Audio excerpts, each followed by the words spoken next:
Assalamualaikum warahmatullahi wabarakatuh. Tuan-tuan dan puan-puan, salam sejahtera ya. Salam perpaduan. Um, saya ingin memberi sedikit pandangan. Mungkin boleh memberi gambaran sebenarnya. Kenapa Peguam Bela Pengatua SMKA Tun Mustafa memohon otopsi psikologi ke atas arwah Zarkarina ini? Untuk saya, ia menimbulkan satu persoalan yang besar. Apakah tujuan sebenarnya permohonan ini? Adakah ia untuk mencari kebenaran atau sekadar strategi undang-undang untuk melengah-lengah dan mengabulkan arah inkuest? Tuan-tuan dan puan-puan, apa itu otopsi psikologi? Sebab permohonan adalah permohonan peguam bela untuk mendapatkan seorang pakar psikiatrik ataupun disebut dalam bahasa Inggeris psychological autopsy. Lazimnya diguna pakai apabila tiada bukti fizikal yang kukuh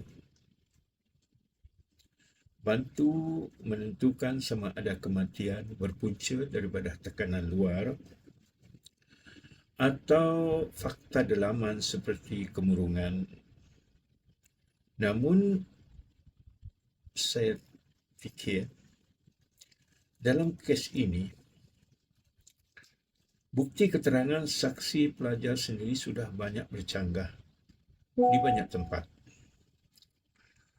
Bagaimana mungkin pakar forensik psikiatrik ini mampu membuat analisis tepat mengenai keadaan mental arwah, sedangkan sumber maklumat datang daripada saksi tidak konsisten?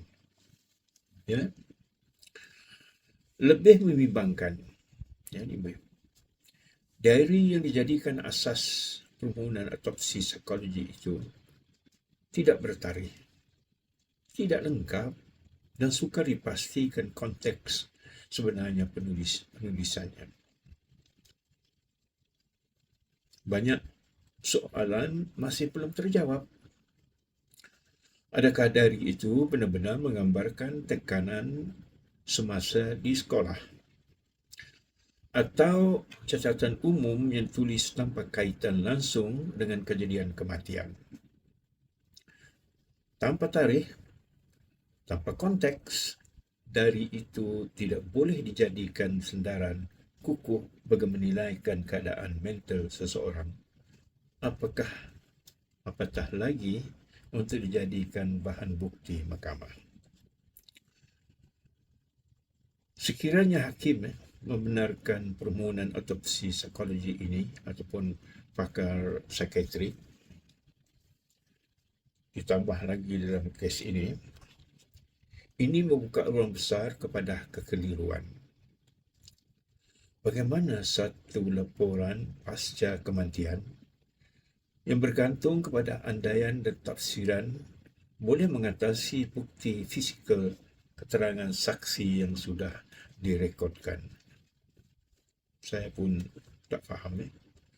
Di Malaysia, saya sudah menyimak, belum ada kes-kes yang menggunakan otopsi psikologi ini. Dalam keadaan kesaksian pelajar bercanggah, hasil otopsi psikologi bukan sahaja tidak sahih, malah berpotensi mencacatkan keseluruhan perjalanan inkuest, seperti yang saya sebut tadi. Realitinya, langkah peguam bela ini saya lihat sebagai satu strategi untuk melengah prosiding.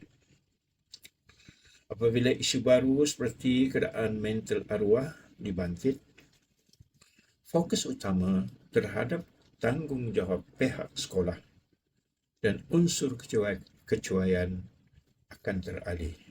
Tidak fokus pada kecuaian, pengabaian dan kelalaian sekolah sebagainya. Ini bukan soal mencari kebenaran, tetapi satu percubaan untuk menimbulkan keraguan demi menyelamatkan pihak yang tertentu. Dalam kes Zarah ini, tuan-tuan dan puan-puan kena faham, the test is, kalau seorang peguam, is beyond reasonable doubts. Pasti bukti yang kukuh supaya kemanusiaan itu, seorang yang dituduh itu betul-betul dituduh dengan akta yang disedia ada. The case is very high.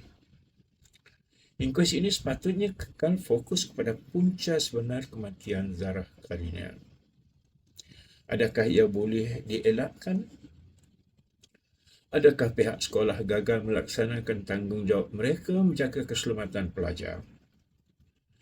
Soalan-soalan ini mesti dijawab berdasar fakta, bukan andaian.